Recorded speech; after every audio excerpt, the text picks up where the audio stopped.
Moving into Division 3 action, there's a couple of games we really wanted to talk about here. Definitely the first one we talked about them quite a bit last week. We said they might be making some big signings. The U had an interesting game against the SOGs.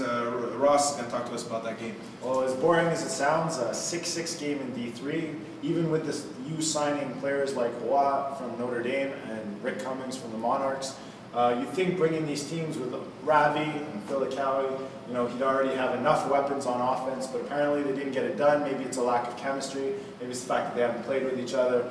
But I saw a lot of drops on the U side, and I wasn't too impressed, and we'll see where they go from there. Well, the U, one thing that to notice is that they really are, I mean, they built their name on defense, and yes, a lot of people talk about losing Paul Kamel, losing Ross Castleton was a big blow, but it may not be that big of a blow because their defense is still good.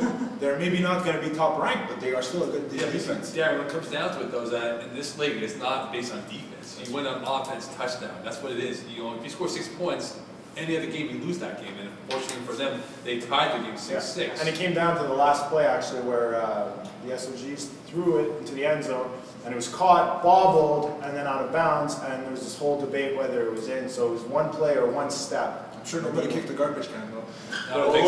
But the bottom line is, look, even if you add talent like, you know, Rick Cummings, and even if you add talent like Matthew Roy, you still need to have a guy to get him the ball. And again, this goes back to what I was saying last week for Lakawi. I think he still needs to maybe, you know, develop his, you know, I don't know, chemistry with them, because he looks to Ravi a bit more, I find, when I watch the U play, even in the spring. You know, Ravi is his main target, and I think he needs to look at those guys more. Definitely, I mean, it's a work in progress. I mean, I talked to Phil Cowie, and he was telling me that the defense is there, but the offense just needs to gel, and it'll come. It starts and stops with him. Quarterback camps, Phil. Quarterback camps, man. There's a bunch of them out there. And then another game, two games actually we wanted to bring up for a specific reason was the Falcons versus the Choppers. A lot of chirping going on with this game in the Facebook group. Falcons defeating the Choppers 26-12. Well, look, I mean, all week long, last week we saw week one how the Choppers dominated their week one match against the West Island Gators. But unfortunately for them, they lost this week. And look, if you're going to talk the smack, back it up. If you can't back it up, then keep your mouth shut. You know, you guys went on the Facebook site, started talking, you know, all this crap here and there. Keep it silent until you win your games here, people. You're a Division 3 team, not a D1 or D2 team. And even another one, similar message could go out, the Buckeyes-Tennessee Studs game, I know.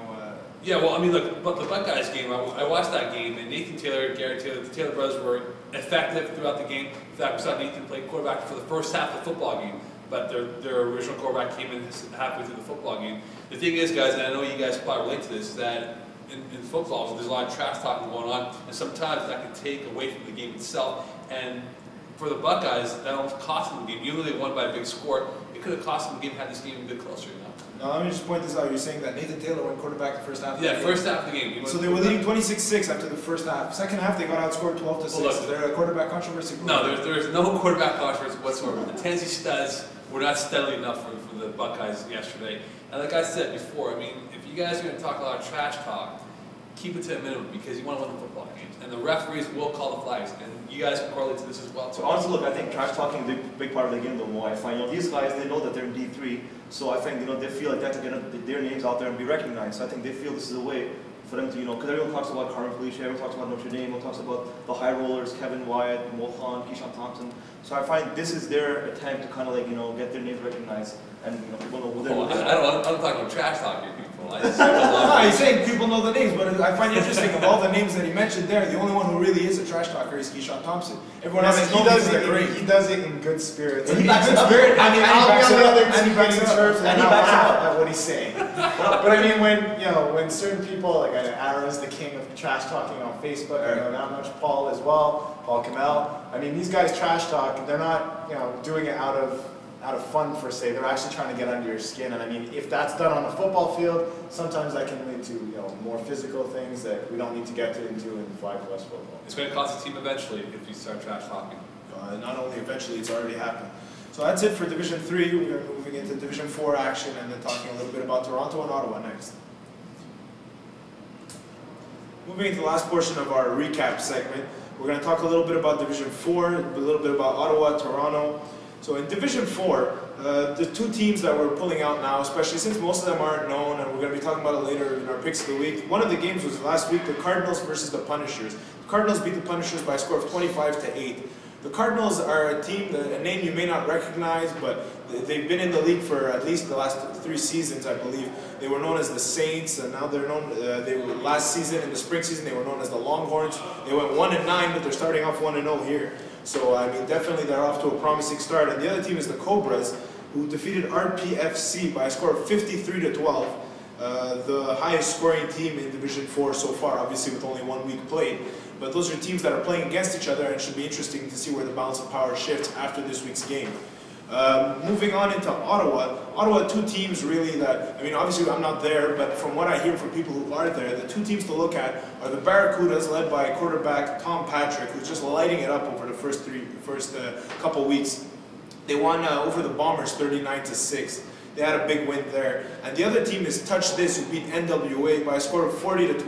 Now the thing I hear about Touch This is that really, according to the FlagPlus official who has spent time both here in Montreal and in Ottawa and even in Toronto, that is a team that maybe reminds them more of the Hurricanes. Obviously one of the better teams, balanced offense, balanced defense. And really what's been standing out for them is not only their offensive prowess, but that they had 2 shutouts back-to-back in the first 2 games. And really the first time they let any points on the board was the 12 points that NWA scored this week. So that's the 2 teams to look at. Touch This, Barracudas going forward. We'll see other teams step up maybe in Ottawa, but we really can't predict too much, but those are 2 teams to look out for. The other game to look at is in the Toronto division. It was the Strangers defeating the PLF 37-0.